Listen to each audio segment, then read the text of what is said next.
Capítulo 14. Los extremos se tocan. Un grupo de pobres que llegó oportunamente a la puerta del callejón proporcionó a Corvino la ocasión de confundirse con ellos y fingiéndose lisiado y pordiosero, los imitó perfectamente en todo, menos en la modestia y compostura exterior. Habiéndose colocado lo suficiente cerca de ellos, pudo oír el Deo Gratias, contraseña que, según dice San Agustín, usaban los cristianos de aquel tiempo y los paganos ridiculizaban, fundados en que no era salutación sino respuesta al saludo, práctica piadosa que aún subsiste en Italia.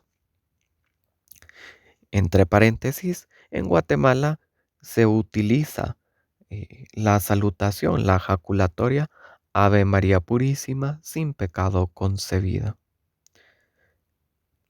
Con estas místicas palabras que Corvino pronunció a su vez, pudo penetrar junto con aquellos cuyos gestos y actitudes remedaba y se halló en el patio interior de la casa, que estaba ya lleno de pobres y enfermos, colocados en dos grupos, las mujeres a un lado y los hombres al otro. En el extremo, debajo del pórtico, había unas mesas cubiertas de rica plata, y junto a estas otras llenas de resplandecientes joyas, que los plateros pesaban, avaluaban y entregaban al punto de cantidad que ofrecían para ser distribuida enseguida a los pobres. La codicia de Corvino se encendió a la vista de tantas riquezas. De buena gana se hubiera apoderado de aquellos preciosos objetos y huido con ellos, pero comprendió que semejante atentado hubiera sido una tremenda locura. Resolvió esperar su turno, examinando, entre tanto, todo cuanto lo rodeaba, para referirlo fielmente a Fulvio. Sin embargo, pronto tuvo ocasión de ver cuán comprometida era su situación. En un principio, como todos los pobres estaban confundidos, nadie reparó con él. Pero no había de suceder lo mismo cuando se hallase frente a ciertos jóvenes que, pese a su extremada afabilidad, conservaban todo el prestigio de la autoridad de que estaban revestidos. Vestían estos un traje llamado dalmática, por traer su origen de Dalmacia, consistente en una túnica corta y cerrada, ajustada al cuerpo, con mangas anchas, aunque no mucho de ni de excesiva longitud. Eran los ornamentos que usaban los diáconos en las solemnes ceremonias de la iglesia y cuando ejercían su ministerio, cumpliendo los deberes secundarios con el enfermo y el menesteroso. Los diáconos conocían perfectamente a los pobres de su distrito y por lo tanto les era fácil llamarlos por sus nombres y conducirlos a lugares distintos debajo de los pórticos. Naturalmente, cuando se realizó esta operación, ninguno de ellos conoció a Corvino como pobre suyo, y en consecuencia lo dejaron solo en medio del patio, sin que nadie lo llamara. Entonces comprendió el intruso, a despecho de su estupidez, lo anómalo de la situación que él mismo se había creado. Él, Corvino, hijo del prefecto de la ciudad que estaba obligado a castigar a los violadores de los derechos domésticos, había penetrado abusivamente en la casa de un noble disfrazado de mendigo y mezclado con los pordioseros como si persiguiera algún fin ilícito o siniestro. Miró, sobrecogido de espanto, hacia la puerta, con ánimo de escapar sin ser visto, pero la guardaban Diógenes y sus dos hijos, los cuales, a duras penas, podían contener la irritación que tamaña osadía les causaba, aunque la manifestaban elocuentemente con sus miradas iracundas, la impaciencia de sus gestos y el fruncimiento de sus ceños. Corvino advirtió entonces que era el tema de la conversación de los diáconos, los cuales le lanzaban escudriñadoras miradas. Figuróse que hasta los ciegos lo veían y que los cojos y lisiados levantaban sus muletas para maltratarlo. Solo abrigaba la esperanza de poder salir de su comprometida situación empleando un pretexto cualquiera, puesto que que de nadie era conocido. Al fin se le acercó el diácono Reparto, quien le preguntó con la mayor cortesía: Amigo mío, seguramente no perteneces a ninguna de las regiones invitadas hoy aquí. ¿Dónde vives? En la región de Alta Semita, que era la parte superior del Quirinal, que conduce a la puerta nomentana, ahora Porta Pía, contestó dando la división civil de Roma, no la eclesiástica. Sin embargo, Reparto continuó diciéndole: La Alta Semita está enclavada en mi región. No obstante, esta es la primera vez que te veo. Al decir esto, observó sorpresa que Corvino se había puesto intensamente pálido y que con la mirada extraviada tambaleábase como si fuera a caer y fijaba luego los ojos en la puerta que comunicaba con la parte habitada de la casa. Miró también Reparto en aquella dirección y vio a Pancracio, que acababa de entrar y conversaba con Segundo, el cual parecía darle cuenta de lo que ocurría. Desvanecióse la última esperanza de Corvino cuando se halló frente a frente con Pancracio, el cual rogó a Reparato que se retirara, casi en la misma posición en que se había encontrado anteriormente, con la diferencia de que en vez de la catevera de muchachos que en aquella ocasión lo aplaudían y alentaban, ahora se hallaba rodeado de personas que sin ningún género de dudas estaban de parte de su rival. Corvino no dejó de observar con sorpresa el porte varonil y gracioso desarrollo que en el transcurso de pocas semanas había adquirido su condiscípulo. Esperaba el mezquino, como era natural, un aluvión de cargos y punzantes improperios, si ya no el castigo despiadado que él, en semejantes circunstancias, le hubiera impuesto, es de imaginar.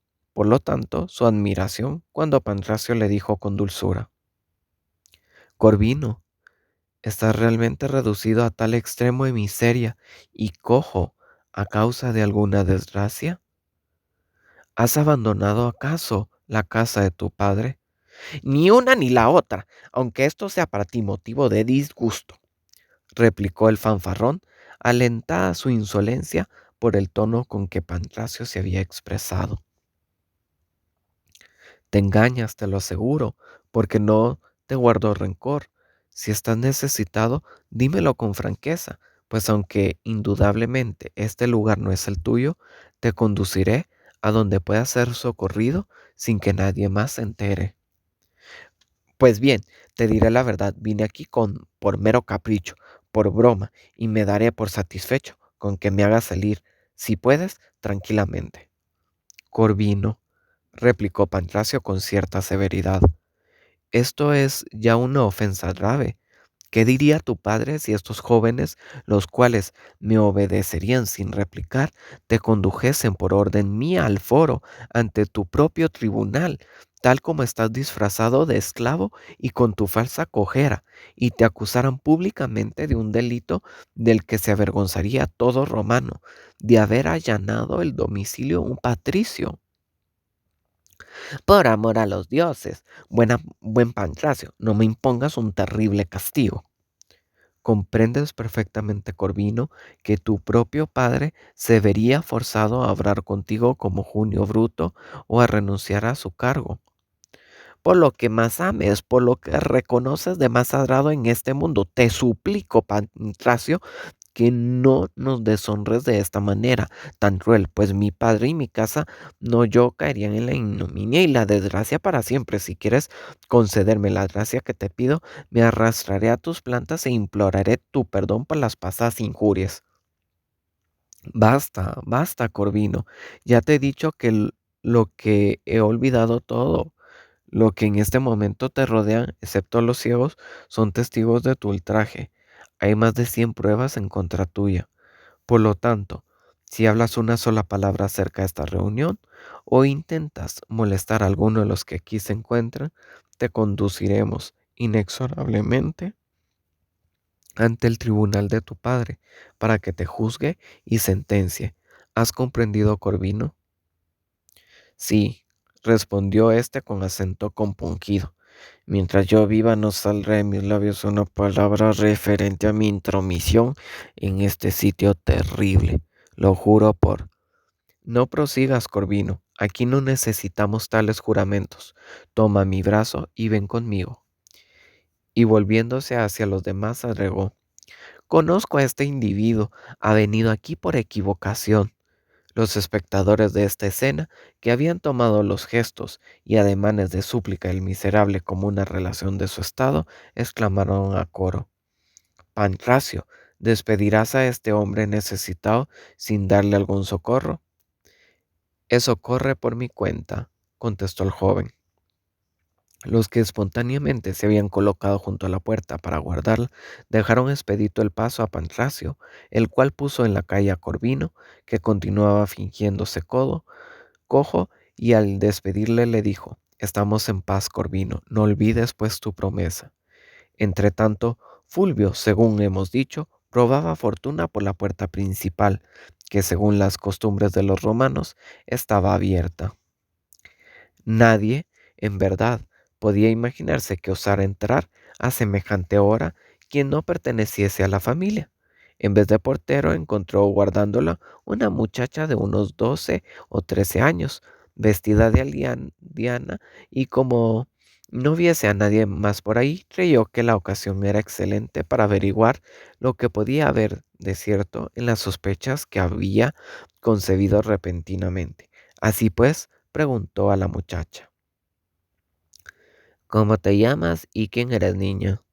Soy Emerenciana, la hermana de leche de la señora Inés. ¿Eres cristiana?, preguntó Fulvio ásperamente. La pobrecita aldeana abrió desmesuradamente los ojos, con el estupor de la ignorancia, y contestó: No, señor. Como era imposible resistir a la evidencia que tan sencillez demostraba, Fulvio quedó convencido de que se había engañado. La verdad es que Merenciana era hija de la labriega que había sido nodriza Inés. Muerta poco de su madre, la generosa Patricia había mandado por la huérfana con objetos de instruirla y bautizarla, y como solo hacía 2 días que había llegado, ignoraba por completo qué era el cristianismo. Fulvio no sabía qué partido tomar. La soledad lo colocaba en la misma falsa situación que a Corvino, la muchedumbre. Si se retiraba, sus esperanzas se desvanecerían. Quería, por el contrario, seguir adelante, pero al punto se hacía cargo de que podía comprometerse desagradablemente. En tan crítica coyuntura, vio acercarse, caminando con paso ligero, a la dueña de la casa, risueña, alegre y hermosa como la primavera, y brillante como el sol.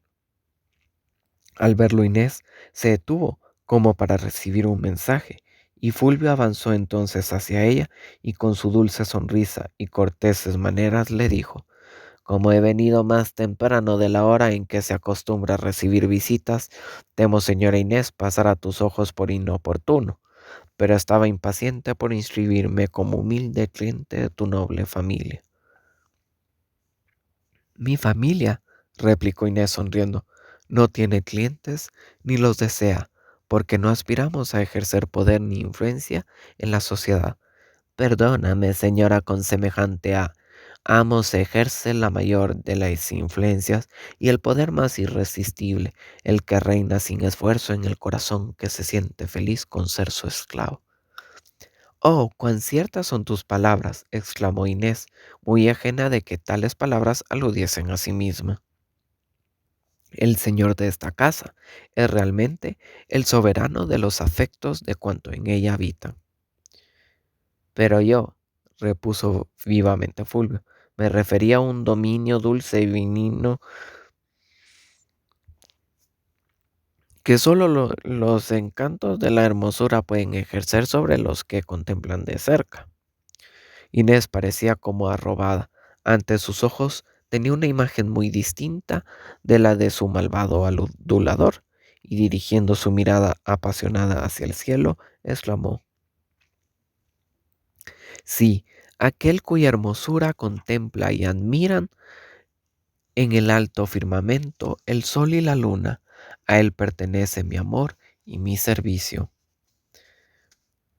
Fulvio quedó confundido y perplejo. Aquel mirar inspirado, la actitud extática, la melodía del acento trémulo con que fueron pronunciadas estas palabras, su misterioso sentido, lo extraño de toda aquella escena, le sellaron los labios y quedó como petrificado, hasta que, comprendiendo que se exponía a perder la ocasión más favorable que podía ofrecérsele para expresar su pensamiento, pues no se podía llamar afecto, dijo con el mayor descaro: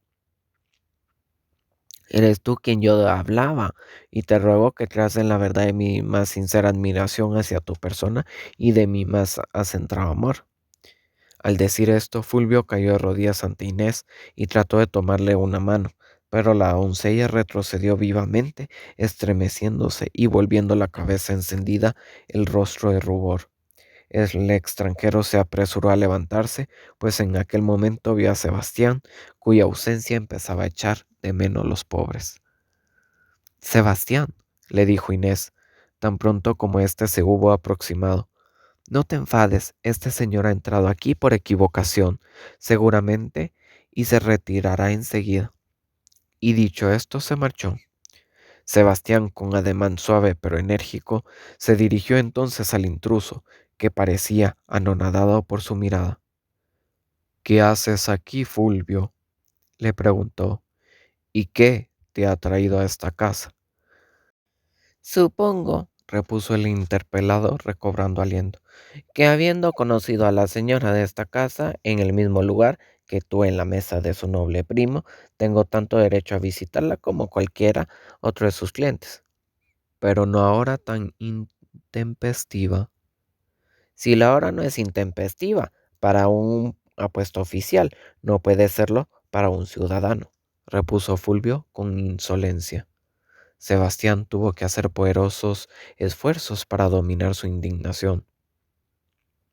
Fulvio, contestó, medita lo que dices y no olvides que dos personas pueden ocupar en una casa distinta posición. Además, ni la más íntima familiaridad y menos una simple relación contraída en un banquete pueden autorizar o justificar la audacia de tu conducta hace un instante con la señora de esta casa. Parece que estás celoso, bravo capitán, replicó sarcásticamente Fulvio. Tengo entendido, sin embargo, que eres el candidato aceptable, si ya no aceptado a la mano de Fabiola. En la actualidad se halla éste en el campo y por lo visto quiere probar fortuna cerca de otra rica heredera. No está de más tener dos cuerdas para el mismo arco. Este grosero y cruel sarcasmo hirió en lo más hondo los sentimientos del noble soldado, que a no ser y no estar acostumbrado a la mansedumbre cristiana, su razón no hubiera bastado para dominar el ardor de su sangre. A ninguno de los dos conviene, Fulvio, que permanezcas aquí un instante más. Si no te ha bastado la cortés despedida de la noble señora que acabas de insultar, fuerza será que cumpla yo rundamente su mandato. Y diciendo esto, asió con fuerza por el brazo al intruso, lo condujo a la puerta de la calle y sin soltarlo añadió a guisa de despedida: Ve en paz, Fulvio, y no olvides jamás que hoy te has hecho merecedor del castigo que imponen las leyes del Estado a quienes como tú proceden. Te perdono, sin embargo, si sabes oír la voz de tus propios intereses, pero bueno es que tengas entendido que estoy al corriente del oficio que ejerces en Roma y que el castigo de la insolencia de este día lo tendré constantemente suspendido sobre tu cabeza, como prenda de tu discreción. Ahora repito, ve en paz. No bien Sebastián había soltado a Fulvio, sintióse a su vez asido por detrás por alguien a quien no veía, pero que evidentemente estaba dotado de fuerzas atléticas. Era Eurotas, a quien Fulvio no ocultaba nada y tenía por consiguiente conocimiento de la cita dada a Corvino. Temiendo alguna traición por parte del hijo del prefecto, había seguido los pasos de Fulvio, y en cuanto advirtió en la puerta de la casa. Lo que le pareció lucha, se deslizó cautelosamente hasta colocarse detrás de Sebastián, a quien confundió con el nuevo aliado de su pupilo, y se lanzó sobre él con la brutal acometida de un oso.